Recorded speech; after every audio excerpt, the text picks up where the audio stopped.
Hi, this is Lucia Inman. In today's video, I would like to talk about the seemingly common behaviors that we see in both people-pleasing as well as vulnerable narcissism. Now, vulnerable narcissism is not a personality disorder. It's not in the DSM-5 at this time. But if you want to think of it in terms of personality disorders, it would be most associated with borderline personality disorder. In the DSM-5, right now, we have narcissistic personality disorder, but that represents grandiose narcissism the best. Now, grandiose narcissism and vulnerable narcissism have a lot of differences. So if you want to know more about that, I made a video explaining vulnerable narcissism extensively, comparing it to borderline personality disorder as well as comparing it with grandiose narcissism. Now you must be wondering, how is vulnerable narcissism anything similar to people-pleasing? So at the surface and at first sight, some of the behaviors that a people pleaser would do and a vulnerable narcissist would engage into, they appear the same, but the motivations that each person has are completely different. Usually somebody who engages into people-pleasing behaviors is somebody who tends to have higher levels of cognitive as well as affective empathy, while somebody who suffers from vulnerable narcissism will have low levels of empathy. The first behavior that we see is going out of their way to help others. They both do this, but a major difference is that the people pleaser or the empath, because they can tune in with other people's emotions, they don't like to see people struggle, they don't like to see people sad, and so they have this drive, this genuine drive to help others and make other people's lives better. They don't expect anything in return, it's just the help is just genuine, they don't expect any praise, and they typically tend to take responsibility for their actions. So if they spend half a day, a whole day helping somebody, they're not gonna get resentful. Like, they understand that that was their choice. On the other hand, when a vulnerable narcissist spends a day, half the day, 2 hours, whatever, helping another person, they tend to get resentful because they feel like they are so nice in their mind that people take advantage of them, and they believe this. So even though it was their choice to go help somebody, they're gonna always feel like people are taking advantage of them, that they're being too nice, and they will start to build this resentment when they don't get help in return, or when they don't receive the necessary amount of praise and admiration, because their motive doesn't come from empathy. Their motive to help others comes from a need for narcissistic supply. So the person telling them how awesome they are, how helpful they were, or they might want something from that person in return and they might be expecting it. So when a vulnerable narcissist helps you, it's never going to be free. They're always going to expect that. Now, a lot of the time, because vulnerable narcissists are so extremely dishonest with themselves, they're not even going to admit onto themselves that they have that expectation. So very different motivations, but the same behavior on the outside. Also, when a vulnerable narcissist helps somebody, it puts them in the superior position, right? Because they have the ability to make somebody's life better, and they always need to feel that they're in the superior position. This is also a shared desire that happens when somebody has communal narcissism. Like, they need people to know how generous they're being, right? It puts them above the person that they're helping. Another reason why a vulnerable narcissist might help you is because when they meet somebody and they realize that such person is beneficial in their life, they will want the person to bond with them and to like them.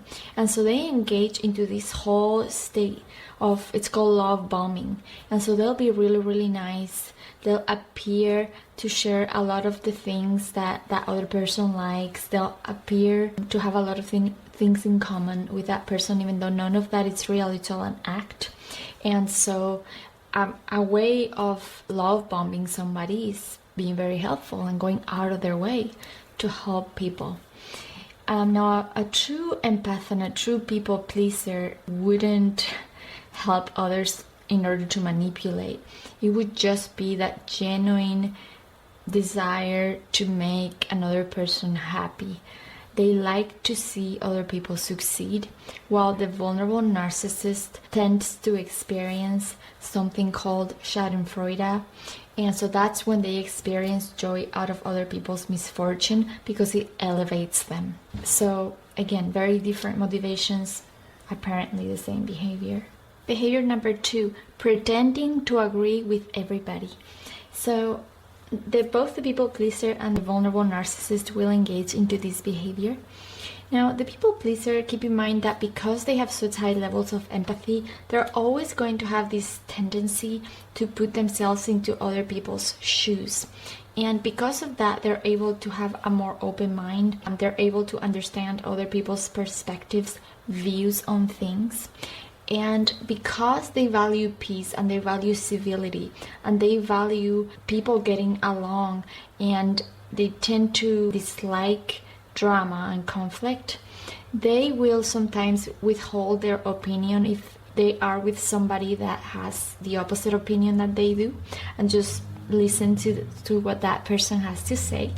On the other hand, when a vulnerable narcissist does this exact same thing, so withholding their opinion and pretending to agree with the person that they're with, the behavior doesn't really stop there. It goes further, and it also has a very different root. So vulnerable narcissists share identity disturbance with borderline personality disorder, and that is that they don't have a real strong sense of self. Because of that, their mind always wanders around because they're trying to find who they are, okay? In addition to that, they always engage into love bombing when they meet somebody. They want people to think good of them. They want people to like them. They sometimes might want a particular person to bond with them. And so what they do is they will pretend that they agree with everything the person says. But it goes further. So if the person says they love skiing or painting or whatever, they out of the sudden will love those same hobbies, right? And will even love their sense of fashion, just anything, right? So they will go as far as to mirror the person. So it's called mirroring or mimicking, and it's all an act. It's very similar to like when a psychopath mimics empathy to integrate into society. So it's the same type of behavior, and it's actually a manipulation technique. Now, sometimes they do this and they're not aware that they're being manipulative, but it's still manipulation, but it's on a subconscious level. And other times they're perfectly aware of what they're doing. So it just depends on the person. Behavior number 3, avoiding conflicts at all costs. So when a people pleaser engages into this behavior, it's because they really value their relationships and they understand people's emotions, and they don't want to cause drama and cause conflict and cause strain. So a lot of the time when their feelings are hurt, so say that you've said something to them or done something that really hurt their feelings, they won't openly express their emotions, but they will still continue to be nice to you. This is because the thought that they could express an emotion or a thought and then hurt somebody, it's a little scary, and they don't want to do that to other people. On the other hand, a vulnerable narcissist won't really express their true emotions when they have been hurt. And this is because they're absolutely terrified of being judged. They're absolutely terrified of being rejected and being unloved. And because of that, and because they're so insecure, they will have this tendency to not express what they really feel if they've been hurt. Now, a humongous difference between the two is that when the empath is hurt and you're in a relationship with them, right? And you hurt their feelings, they will still be nice to you, they will still talk to you, they will still do nice things for you, but you can just tell that they're just not as happy as they usually are. My mom is that way, and so when she's sad about something, she won't actively do anything to let you know, but you can just see it in her face. And then when you ask her and push her, and then she will tell you, but she will be very careful and just very considerate. On the other hand, when a vulnerable narcissist's feelings have been hurt, they will hide it, but they will let you know that they are angry in a very passive-aggressive way. Of course, there are many ways of expressing passive aggression, but I feel like one of the most common ways is the silent treatment.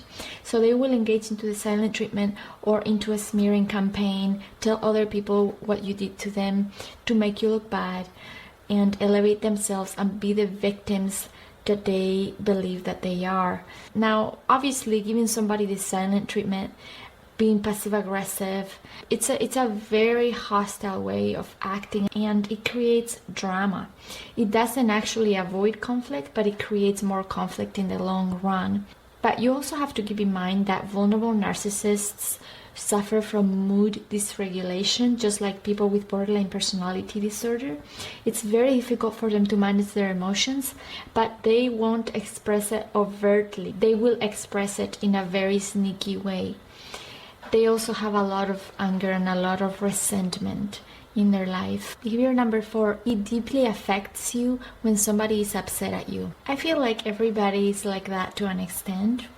But the people pleaser, because of their high level of empathy, not only they can pick up on other people's emotions, but they also don't want to be mean to other people and are very aware of what they do and what they say. And that's why when somebody is upset at them, it affects them more because they can feel it more, because they experience emotions very deeply, and that's why they always try to fix it as soon as they can.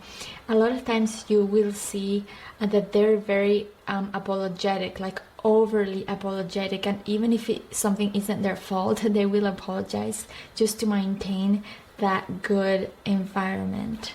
On the other hand, a vulnerable narcissist will be very affected if somebody is upset at them or mad at them, but it is not because they care about how other people feel, because they don't care. It's because they don't want other people's negative emotions to be directed towards them. So again, they don't really care about what that person is going through, but they just don't want anything bad to be directed towards them. Because when somebody is upset at them, what that means is that that person no longer sees them as perfect and no longer sees them as awesome, and like they no longer see them as a good person in their mind. And so this is a very painful thought. Now, vulnerable narcissists do experience a lot of pain because they were abused when they were little, and so I think that's why they can be very hypersensitive, not only to criticism but just to any type of negative reaction. It could just be a very small judgment, it could be a disagreement, they'll take those personally, so they're very thin-skinned. Behavior number 5, you need praise and validation to feel good about yourself. Of course, validation is always nice, but for the people pleaser, validation, although they appreciate it, it's not a determining factor in the choices that they make. So if they go help somebody or they engage into certain activities, it won't be because they want to obtain praise and validation. To the people pleaser, validation and praise are nice, they appreciate them, but they're not a determining factor in the things that they choose to engage in. On the other hand, for a vulnerable narcissist, attention, praise, and validation are the very factors that they're looking for and forward to when they engage into any activity. So that includes helping others, that includes any hobby or anything really that they engage in. It's to share it with people and for people to tell them how great they did. So because vulnerable narcissists tend to be very shallow. They always remain at the surface. Okay, this is because when they were little, they were rejected, they were abused, they were judged. And so what their brain is doing is actually, their brain is terrified of exploring in depth who they really are. And so a lot of the times you will see that they don't have a specific passion in life. So they will try a lot of different things, say sculpting or singing, whatever it is that they want to engage into. But they will only tap the surface. They will never go deep into a discipline. They will never have the patience and the dedication to just do something for the sake of their passion for it. So the motivation behind everything that they engage in their mind is, how much praise and what are people gonna say when I share this on social media? How many likes am I gonna get? Are people going to tell me how good I did? That's the goal, right? That's what they have a passion for. It's admiration. So when somebody has genuine passion for something, a passion that's not narcissistic, you will see that the person engages into that activity day and night, and it does not matter what people tell them about it. It doesn't matter if they can't share it on social media. They would still do what they love to do if it's a genuine passion. But for the narcissist, it's like, if I don't have an audience, why bother? So that's a huge difference in the motivation behind their behavior. Now that we went over some behaviors that are both seen in people-pleasing and vulnerable narcissism, I would like to go over some differences. So in social situations, vulnerable narcissists tend to be pretty withdrawn and awkward, while a people-pleaser would be a lot more engaged. Now, that doesn't mean that people-pleasers are high in extroversion. It could be that they're introverted, but you can just see that when they're engaging into a conversation with somebody, they have genuine curiosity for that person. They ask questions, they listen. While a vulnerable narcissist might appear like they're listening, but in reality they're in their own world, or they just don't really care that much, or they seem really quiet or really disengaged. Now, I have met some people pleasers that have a high level of empathy and that they're introverted and that they happen to be a bit socially awkward, but it just comes across differently. Okay, you can see that they're still invested, you can see that they're kind, that it's genuine, and even though they might say something weird, it's just the intention and the vibe that they give, it's completely different from an awkward, enclosed, vulnerable narcissist. Another major difference is that a highly empathetic person, a people pleaser, is going to have a tendency to be very considerate of others. Okay, so that happens when the person is present with them or when the person is not present. Okay, so they won't typically engage into criticizing people, putting people down, gossiping. Okay, because in their mind they understand how hurtful that can be and how that can hurt somebody's reputation and feelings. So they always have a tendency of talking nice about people even when the person isn't present. Okay, on the other hand, a pretty big red flag for, well, any type of narcissism or toxic personality traits is that the person has this strong, pervasive tendency to criticize people when they're not present. Okay, so talking about their affairs, gossiping, if the person has had a loss, they will talk about it. And so what happens is that because the vulnerable narcissist is so extremely insecure and they experience life through pain, and so gossiping and putting people down relieves the pain that they experience on a regular basis. Because when somebody succeeds and when somebody is doing really great in life, they will feel very insecure and they will hurt because they feel like, why can't life be fair to them in the same way? That's their mentality and their thinking. The vulnerable narcissist also has this tendency to feel misunderstood. and feel unique and feel like their abilities are unmatched, but that they are not recognized by other people. So the world doesn't treat them fairly, and that's why in their mind why they didn't succeed or why they don't get any more recognition. While an empath understands that everybody is unique, okay? Some people might be more talented than others, that's true, but there is a lot of talented people out there.